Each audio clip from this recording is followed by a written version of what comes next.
इस वक्त की बड़ी खबर जो आ रही है सिकराय से। भाजपा के कार्यकर्ताओं ने एसडीएम को सौंपा ज्ञापन। आपको बता दें कि भाजपा के हल्ला बोल कार्यक्रम के तहत सौंपा ज्ञापन। भाजपा कार्यकर्ताओं ने राज्य सरकार हाय हाय के लगाए नारे। आपको बता दें कि मुख्यमंत्री हाय हाय के भाजपा कार्यकर्ताओं ने भी लगाए नारे। एसडीएम कार्यालय पर प्रदर्शन कर सौंपा ज्ञापन। सिकराय गीजगढ़ सिकंदरा मंडल के कार्यकर्ताओं ने सौंपा ज्ञापन। आपको बता दें कि राजस्थान के अंदर पिछले लगातार कई समय से नो स्कूल और नो फीस को लेकर के विवाद चल रहा था। इसी को लेकर के कोर्ट में याचिका भी दायर की गई थी। आपको बता दें कि सारे अभिभावक फीस को लेकर के परेशान होते हुए नजर आ रहे थे। उनका कहना था कि एक तरफ तो कोरोना काल है, उस कोरोना काल के मध्य अगर स्कूल वाले फीस का प्रेशर बनाएंगे तो हम फीस कैसे जमा कराएंगे। इस पूरे मुद्दे को लेकर के कोर्ट के अंदर याचिका दायर की गई थी। इस पूरे मुद्दे के अंदर कोर्ट ने सुनवाई की और सुनवाई करने के बाद में अपना फैसला कल सुना दिया है। आपको बता दें कि हाई कोर्ट ने इस फैसले के अंदर 70% केवल ट्यूशन फीस का 70% देना ही अभिभावकों के लिए उचित समझा और इसके आदेश जारी किए हैं। बाकी बचे हुए 30% के लिए कोर्ट ने कहा कि इस पर भी सुनवाई की जाएगी और इस पर डिसीजन थोड़े समय पश्चात दिया जाएगा। इसी खबर पर ज्यादा जानकारी के लिए हमारे साथ Sangeeta Sharma advocate high court से जुड़ चुकी हैं, जिन्होंने इस केस की पैरवी की है। आइए जानते हैं उनसे कि क्या कुछ हाई कोर्ट ने कहा और क्या हाई कोर्ट आगे कर सकता है। संगीता जी, स्वागत है आपका न्यूज़ 19 के अंदर। कल हाई कोर्ट ने स्कूल फीस को लेकर के एक बड़ा फैसला दिया है, जिसमें अभिभावकों को 70% ट्यूशन फीस स्कूल में जमा करानी पड़ेगी। तो इस संबंध में आपका क्या कहना है? देखिए, अगर देखें पेरेंट्स के लिए बहुत राहत है कि 30% जो ट्यूशन फीस है, तो मैं यहाँ क्लियर ये कर देना चाहती हूँ मैं कि जो ट्यूशन फीस एक्चुअल फीस जैसे हम कहते हैं उस पर आपको 70% जमा करानी है। एडिशनल जैसे चार्जेज हैं, स्पोर्ट्स का है या अदर एक्टिविटीज का है या डेवलपमेंट चार्ज है, वो आपको पे नहीं करने। तो मेरे सिनेरियो में तो ये बहुत अच्छा रिलीफ है पेरेंट्स के लिए। लेकिन संगीता जी, अगर दूसरी तरफ देखा जाए तो स्कूलों के पास आय का एकमात्र जरिया जो निजी स्कूल है उनके पास में फीस ही होती है, लेकिन उनको उसमें टीचर्स को सैलरी भी देनी होती है, स्टाफ का वेतन भी होता है और साथ ही स्कूल के अन्य खर्चे भी होते हैं। अगर ऐसे मौके पर स्कूल के अंदर 30% की छूट दे दी जाए फीस को लेकर के, तो फिर उनकी सैलरी और वेतन कहाँ से दिया जाएगा? नहीं, देखिए, अभी जहाँ तक हम अदर एक्टिविटीज की जो बात कर रहे हैं वो तो हो नहीं पा रही है ना, क्योंकि ऑनलाइन क्लासेज हैं। तो आप स्कूल के पास में भी अगर कुछ पे करने के लिए है तो वो एक्सेप्ट टीचर्स के सैलरीज के अलावा और कोई एक्सपेंसेस नहीं है अभी, तो कुछ उसको भी एडजस्ट करना पड़ेगा आज की स्थिति को देखते हुए। लेकिन संगीता जी, अगर देखा जाए तो 30% स्टाफ को स्कूलों में बुलाया भी नहीं जा रहा, तो देखा जाए तो उनके वाहनों का भी खर्चा बच रहा है। तो सरकार का फैसला एक तरह से सही भी माना जा सकता है। नहीं, देखिए, सरकार का फैसला कोर्ट जो स्कूल फीस है उसको डेफर करने का है। सरकार ने भी इस जो फीस है स्कूल की वो माफ नहीं की है या कोई रिलैक्सेशन नहीं दिया। उन्होंने कहा है कि हम इसको डेफर कर रहे हैं। अब ये सपोज करिए कि ये सरकार का जो फैसला है ये तो आने वाले अगले साल तक भी चलेगा, तो पेरेंट्स के ऊपर कितना बर्डन आएगा, ऊपर उनको एक साथ ही पैसा देना पड़ेगा। तो बहुत सारी चीजों को आपको कंसिडर करना पड़ेगा इसके अंदर। बिल्कुल, आप बिल्कुल सही कह रही हैं कि अदालत ने कहा है कि बाकी 30% फीस का मुद्दा याचिका के अंतिम निस्तारण के स्तर पर तय किया जाएगा। तो आपको क्या लगता है कि अंतिम निस्तारण के अंदर सरकार उस 30% में क्या कर सकती है? और देखिए सर, यहाँ आप कोर्ट में सब जुड़े है। सरकार अगर कोई नया ऑर्डर लेकर के आती है तो वो देखा जाएगा, इस रिट के निर्णय पर निर्धारित होगा वो। आज हम नहीं कह सकते हैं कि अब सरकार क्या निर्णय लेकर के आएगी। तो संगीता जी, इससे एक तरह से देखा जाए तो अभिभावकों को बहुत बड़ी राहत भी मिल रही है। बिल्कुल, मेरा यही कहना है कि इस उसमें अभिभावकों के लिए बहुत ही संतोषप्रद निर्णय है ये जो ऑनरेबल हाईकोर्ट ने दिया है। इस वक्त की बड़ी खबर जो आ रही है सिकराय से। भाजपा के कार्यकर्ताओं ने एसडीएम को सौंपा ज्ञापन। आपको बता दें कि भाजपा के हल्ला बोल कार्यक्रम के तहत सौंपा ज्ञापन। भाजपा कार्यकर्ताओं ने राज्य सरकार हाय हाय के लगाए नारे। आपको बता दें कि मुख्यमंत्री हाय हाय के भाजपा कार्यकर्ताओं ने भी लगाए नारे। एसडीएम कार्यालय पर प्रदर्शन कर सौंपा ज्ञापन। सिकराय गीजगढ़ सिकंदरा मंडल के कार्यकर्ताओं ने सौंपा ज्ञापन। आइए एक नजर डालते हैं पूर्व उप मुख्यमंत्री सचिन पायलट के कल जन्म दिवस की ओर। आपको बता दें कि कल पूरे राजस्थान के अंदर सचिन पायलट के जन्मदिन के ऊपर बहुत ही बड़ी मात्रा में रक्तदान शिविर का आयोजन किया गया था। अलग अलग जगह पर रक्तदान शिविर करने के साथ ही आपको बता दें कि लगभग 45,000 से ज़्यादा यूनिट रक्तदान एकत्रित किया गया है। प्रदेश के पूर्व उप मुख्यमंत्री व राजस्थान प्रदेश कांग्रेस कमेटी के पूर्व अध्यक्ष सचिन पायलट के जन्मदिन के अवसर पर कल प्रदेश भर में कार्यकर्ताओं द्वारा ऐतिहासिक रक्तदान किया गया है। आपको बता दूं कि जयपुर जिले में लगभग 11,000 से अधिक लोगों सहित पूरे प्रदेश में लगभग 45,000 से अधिक कार्यकर्ताओं रक्तदान किया गया, जो कि प्रदेश के इतिहास में पहली बार किसी जन नेता के लिए किया गया है। साथ ही आपको बता दूं कि कोरोना के चलते पायलट ने कार्यकर्ताओं को जयपुर नहीं आने तथा अपने अपने स्थानों पर रहकर सामाजिक सरोकार निभाते हुए पीड़ितों की सहायतार्थ रक्तदान शिविर आयोजित करने की अपील की थी। उनके समर्थकों एवं कार्यकर्ताओं ने अपने नेता के जन्मदिन के अवसर पर ऐतिहासिक रक्तदान किया है। साथ ही जिलों से प्राप्त आंकड़ों के अनुसार सबसे ज़्यादा जयपुर शहर में 7,222, झालावाड़ में 6,151, जयपुर देहात में 3,453, सीकर में 3,182 और अजमेर में 3,181। साथ ही आपको बता दूं कि अलवर के अंदर 2,390 और दौसा में 2,211 यूनिट रक्तदान किया गया। उपरोक्त के अलावा प्रदेश के सभी जिलों में वृक्षारोपण कार्यक्रम, पशुओं के लिए चारा, नेत्रदान संकल्प, रक्तदान संकल्प, देहदान संकल्प, गरीबों में भोजन एवं फल वितरण, गरीबों बच्चों को पुस्तकें वितरण आदि भी किए गए। मेरे जन्मदिवस के अवसर पर सभी लोगों ने जिन्होंने मुझे शुभकामनाएं दी हैं, बधाई दी है, मैं उनका बहुत आभार व्यक्त करना चाहता हूं और दिल की गहराइयों से उनका धन्यवाद करना चाहता हूं।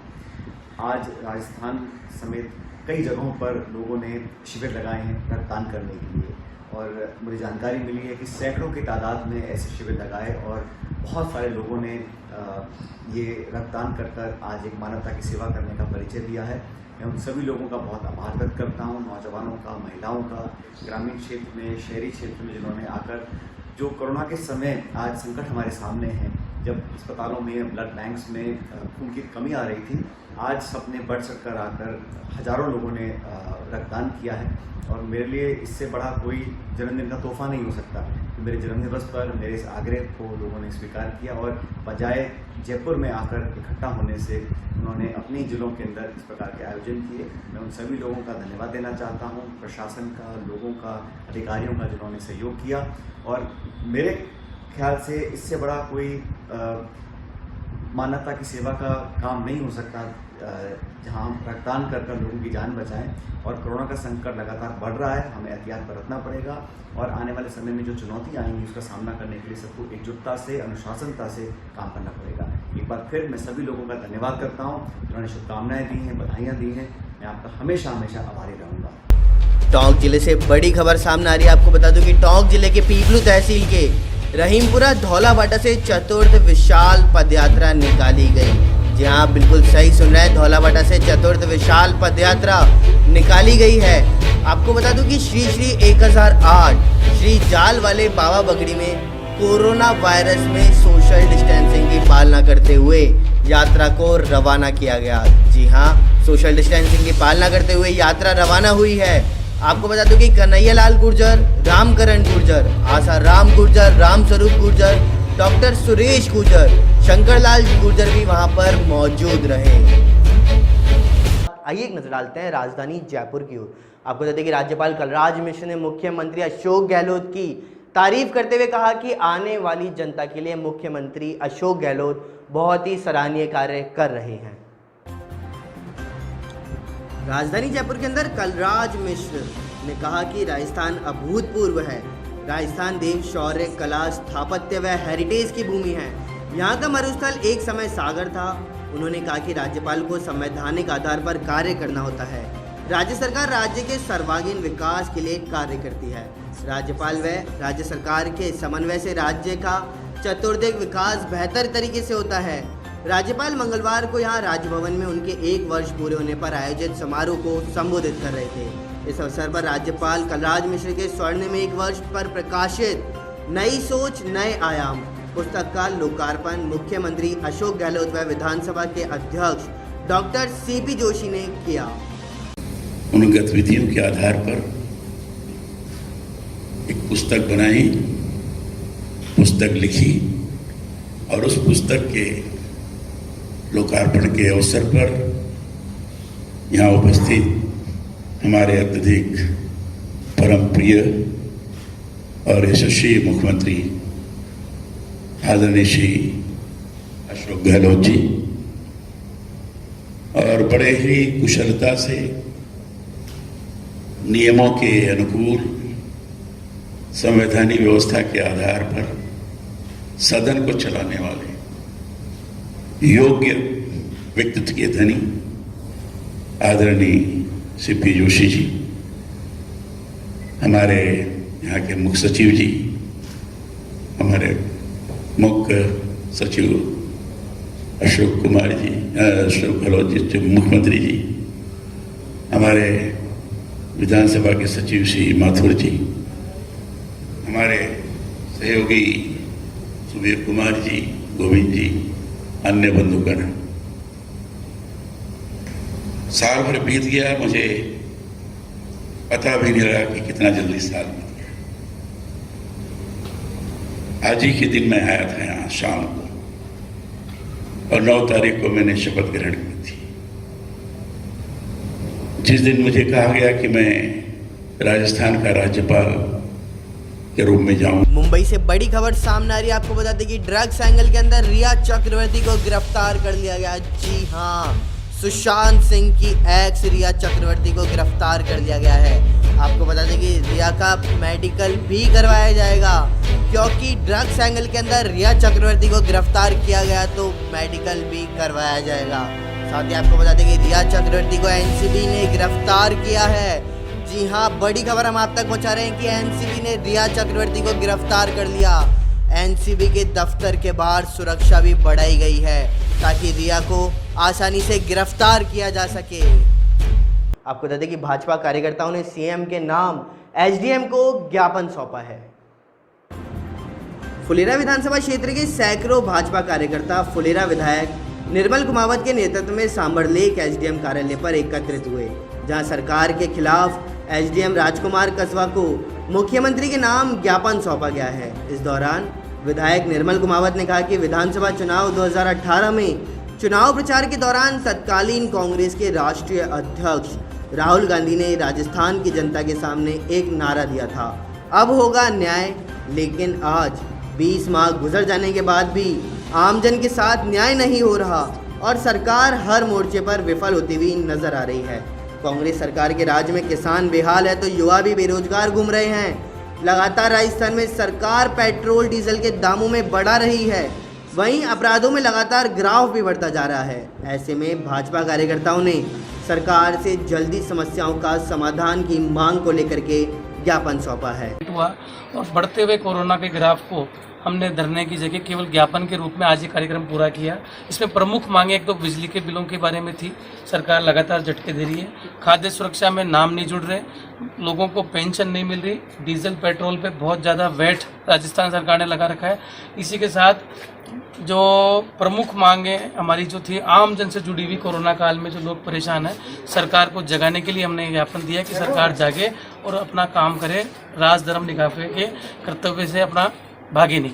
इसलिए हम लोगों ने आज ये सोशल डिस्टेंसिंग को मानते हुए और कम संख्या में सरकार को चेताने का काम हमने किया। आइए एक नजर डालते हैं आहोर की ओर। आपको बता दें कि आहोर के घाना के प्राथमिक उप स्वास्थ्य केंद्र की हालत बहुत ही खराब होती हुई नजर आ रही है, जिसके चलते हुए खराब दवा और डॉक्टर की अनुपस्थिति के कारण मरीजों को परेशानी का सामना भी करना पड़ रहा है। आहोर विधानसभा क्षेत्र के ग्राम पंचायत घाना में प्राथमिक उप स्वास्थ्य केंद्र में डॉक्टर नहीं होने के कारण आसपास के गांवों से आए मरीज भटक कर वापस जा रहे हैं। एएनएम व जेएनएम के भरोसे है 10 गांवों की आबादी। आपको बता दें कि घाना प्राथमिक उप स्वास्थ्य केंद्र का बुरा हाल हो रखा है। परिसर में इलाज के लिए आने वाले मरीजों को पूरी तरह से दवाएं नहीं मिल रही। वहीं अस्पताल बनने के बाद एक भी डॉक्टर नहीं आए। सरकारी अस्पताल में मरीजों को एंटीबायोटिक दवा तक नहीं मिल पा रही। इसकी वजह से मरीजों को बड़ी परेशानियों का सामना भी करना पड़ता है, लेकिन जिला प्रशासन द्वारा अनदेखी या इस ओर ध्यान नहीं दिया जाता। भले ही सरकार की ओर से मरीजों को मुफ्त दवा उपलब्ध कराने के लाखों दावे किए गए, लेकिन जमीनी स्तर पर जिला प्रशासन के अधिकारियों द्वारा इन गाँव और की धज्जियां उड़ाई जा रही है। रखरखाव भी सही ढंग से नहीं हो रहा। सोमवार को बड़ी संख्या में ग्रामीण स्वास्थ्य केंद्र पर पहुंचकर देखरेख की ओर आगे की कार्रवाई के लिए रणनीति तैयार करके जिला कलेक्टर कार्यालय का घेराव करेंगे। स्वास्थ्य केंद्र जो पीपी मोड पर संचालित हो रहा है, उसके कारण सरकार इस ओर ध्यान नहीं दे रही। सबने स्वास्थ्य विभाग के उच्च अधिकारियों को अवगत भी कराया। ग्राम पंचायत घाना के सरपंच कनाराम मीणा ने बताया कि अस्पताल में मरीजों को दवाएं उपलब्ध नहीं होने से मरीजों को भारी परेशानी झेलनी पड़ रही है। समस्त ग्रामीणों के साथ में, हमारे पंचायत के समस्त मेंबरों के साथ में हम पीएससी केंद्र का दौरा करने के लिए आए हैं। फिलहाल हमारे को यहाँ एक स्टाफ मिले हैं और अंदर की गंदगी अगर देखी जाए तो मेरे ख्याल से गटर से भी बेहतर स्थिति है। 6 महीने 7 महीने से कम पीएससी केंद्र पे झाड़ू भी नहीं निकाला गया है और किसी टाइप की कोई व्यवस्था नहीं है। कोरोना काल में जो भी गवर्नमेंट से जो टीकाकरण वगैरह की जो भी व्यवस्था हुई थी, ग्रामीणों को आज दिन तक किसी चीज़ का लाभ नहीं मिला है। नहीं तो ग्रामीणों को यहाँ की पट्टी तक की व्यवस्था है। अगर स्टाफ है तो वो भी अनुभवी नहीं है इतने, और पब्लिक को बहुत वंचित होना पड़ता है। हम 15 किलोमीटर के दायरे में कोई व्यवस्थित हॉस्पिटल नहीं है। हम इस हॉस्पिटल के ऊपर ही आधारित है। इसके गवर्नमेंट से हम लोग अनुरोध करते हैं कि जितनी जल्दी हो सके हमारे पब्लिक के कार्यों का निवारण किया जाए। इसी मोड में जो हॉस्पिटल दिया हुआ है, हम समस्त ग्रामीण इसका विरोध करते हैं। आज हम लॉक लगाने के लिए आए थे, लेकिन कुछ हमारे मतलब कारणवश हम लोग लॉक लगाने का हम लोग मानस नहीं बना रहे हैं। ये रिपोर्ट हम आगे तक भेज रहे हैं ताकि सरकार हमारी कार्रवाई सुने। अभी पीपी मोड में, अभी तो पीपी मोड में है। पीपी में अच्छा रहेगा, गवर्नमेंट होना चाहिए, गवर्नमेंट में होना चाहिए। पीपी मोड में जब से हमारा हॉस्पिटल ये पीएससी के अंदर जब से पीपी मोड में गया है, आज दिन तक पूरा स्टाफ नहीं लगा है। 2 साल हो गए, प्रशासन कुछ नहीं कर रहा है। 2 तो अब आप क्या साल से करोगे? प्रशासन के हमने कई रिपोर्टें हम लोग भेज चुके हैं, लेकिन सरकार की तरफ से अभी भी कार्रवाई कुछ नहीं हुई है। 1 साल पहले यहाँ कोर्ट में भी केस डाला था और कोर्ट वाले जालोर जज साहब भी यहाँ आए थे सर्वे करने के लिए। उन्होंने भी यहाँ कुछ भी मापदंड नहीं पाया गया है जो हॉस्पिटल के लायक। जो अगर प्रशासन यहाँ कुछ, अगर प्रशासन ने हमारी मांगों को ध्यान से नहीं माना या नहीं सुना तो अब हम यहाँ से घाना से पैदल रैली निकाल के हजारों की तादाद में हम जालोर कलेक्टर साहब के और सीएमओ साहब के यहाँ प्रदर्शन करेंगे, धरना प्रदर्शन करेंगे, और हो सका तो हम भूख हड़ताल भी करेंगे। यहाँ आसपास में हॉस्पिटल के नजदीक कोई हॉस्पिटल नहीं। हमारे से 15-18 किलोमीटर के दायरे में कोई हॉस्पिटल नहीं है। 20 गाँवों का कम से कम यहाँ पूरा इलाज करने के लिए लोग यहाँ पहुँचते हैं। यहाँ से उनको निराश होकर वापस घर पे जाना पड़ता है या जोधपुर या आहोर की ओर मुंह करना पड़ता है। आइए नजर डालते हैं आहोर की ओर। आपको बता दूं कि आहोर के अंदर 5 दिवसीय जागरूकता कार्यशाला का शुभारंभ किया गया। आहोर ग्राम पंचायत बांकली में राजीव गांधी सेवा केंद्र पर 5 दिवसीय कोविड-19 जागरूकता कार्यशाला का शुभारंभ किया गया है। कार्यशाला में जिला संदर्भ व्यक्ति देवाराम ने उपस्थित जन समुदाय को कोविड-19 के बारे में विस्तृत जानकारी देते हुए बताया कि कोरोना वैश्विक महामारी है जिसका कोई इलाज नहीं, बचाव ही उपचार है। कोविड-19 के लक्षण एवं बचाव के उपाय बताते हुए उन्होंने कुछ सावधानियां रखने के लिए भी बताया, जैसे मुंह पर मास्क लगाना, सोशल डिस्टेंसिंग का पालन करना, दिन में कई बार हाथों को सैनिटाइज करना या साबुन से धोना, सार्वजनिक स्थान पर न थूकना, भीड़ भाड़ से दूर रहना सहित हाथ धोने का सही तरीका प्रायोगिक तौर पर बताया। साथ ही स्वच्छ भारत मिशन द्वितीय चरण, ODF+, ठोस एवं तरल कचरा प्रबंधन, सामुदायिक शौचालय निर्माण एवं रखरखाव पर समझ विकसित करने के संदर्भ में विस्तार से जानकारी प्रदान की। आइए एक नजर डालते हैं आहोर की ओर। आपको बता दें कि आहोर के अंदर भाजपा विधायकों ने जन विरोधी नीतियों के खिलाफ कांग्रेस के खिलाफ SDM को ज्ञापन सौंपा। जालोर में भारतीय जनता पार्टी आहोर SDM को ज्ञापन सौंपकर बताया कि कांग्रेस सरकार 2 वर्षों में किसानों पर दिन प्रतिदिन अत्याचार कर रही है। बिजली की दरों में बढ़ोतरी की जा रही है। साथ ही पूर्व सरकार द्वारा दिए जाने वाली किसानों को बिजली पर सब्सिडी बंद कर दी गई। कोरोना वायरस महामारी के अंतर्गत 3 या 4 महीने के बिजली बिल माफ़ किए जाएं। साथ ही फ्यूल सरचार्ज की वर्दी को वापस लिया जाए। टिड्डी दल का हमला निरंतर प्रयास के बावजूद भी बढ़ता जा रहा है। किसानों के खेतों में खरीफ की फसलें चौपट हो गईं। बारिश अधिक होने से ऊपर से सरकार पेट्रोल डीजल पर वैट बढ़ा दिया है। अपराध निरंतर बढ़ रहे हैं। किसान युवा मध्यम वर्ग गंभीर रूप से बड़ी परेशानियों का कारण आत्महत्या करने पर मजबूर कर दिया है। और इस मौके पर आहोर विधायक छगन सिंह राजपुरोहित, भाद्रचून मंडल अध्यक्ष स्वरूप सिंह राजपुरोहित, महामंत्री दिनेश सिंह राठौड़, अमर सिंह युवा मोर्चा अध्यक्ष युवी सुथार सहित कई गांवों से आए भाजपा कार्यकर्ता शामिल होकर विरोध प्रदर्शन किए। नमस्कार, स्वागत है आपका न्यूज़ 19 में। मैं पुलकित सक्सेना आप लोग के साथ। आइए एक नजर डालते हैं लालसोट की ओर। आपको बता दूं कि दौसा जिले के उपखंड लालसोट के अंदर सांसद जसकौर मीणा ने बिलोना कला में न्यू मॉडल चरखों का वितरण किया है। साथ ही उन्होंने कहा कि खादी से आत्मनिर्भर बनने की प्रेरणा भी सभी को मिलेगी। दौसा जिले के उपखंड मुख्यालय लालसोट के गांव बिलोना कला में सांसद जसकौर मीणा ने उप स्वास्थ्य केंद्र के भवन का शिलान्यास किया। साथ ही सांसद ने बिलोना कला में न्यू मॉडल चरखों का वितरण किया। दौसा सांसद सोमवार को अपनी गोद लिए गांव बिलोना कला में पहुंची और वहां पहुंचकर न्यू मॉडल चरखों का वितरण किया। साथ ही सांसद ने 15 लाख की लागत से बनने वाले उप स्वास्थ्य केंद्र के भवन की आधारशिला की। इस अवसर पर जसकौर मीणा ने न्यू मॉडल के 40 चरखों का वितरण कर उप स्वास्थ्य केंद्र के नवीन भवन का शिलान्यास किया है। इस दौरान ग्रामोद्योग के निदेशक बद्रीलाल मीणा, उपाध्यक्ष अनिल कुमार शर्मा, भाजपा जिलाध्यक्ष डॉक्टर रतन तिवारी, श्री लाल मीणा, अर्चना मीणा, उपाध्यक्ष रवि हाडा, पूर्व पालिका अध्यक्ष जगदीश सैनी, नगर मंडल अध्यक्ष दिनेश जोशी, मुकेश एडवोकेट, सत्यनारायण शर्मा, सीताराम अग्रवाल, भरत लाल मीणा भी मौजूद रहे। इस दौरान दौसा सांसद जसकौर मीणा ने कहा कि कोरोना जैसी महामारी ने पूरे विश्व को हिलाकर रख दिया है। इससे आर्थिक स्थिति पर भी असर पड़ रहा है। उन्होंने आत्मनिर्भर बनने पर जोर देते हुए कहा कि खादी ही एकमात्र ऐसा जरिया है जिससे हम आत्मनिर्भर बन सकते हैं। सांसद ने अपने कोष से बस स्टैंड व मोक्ष धाम के विकास के लिए भी राशि दी है।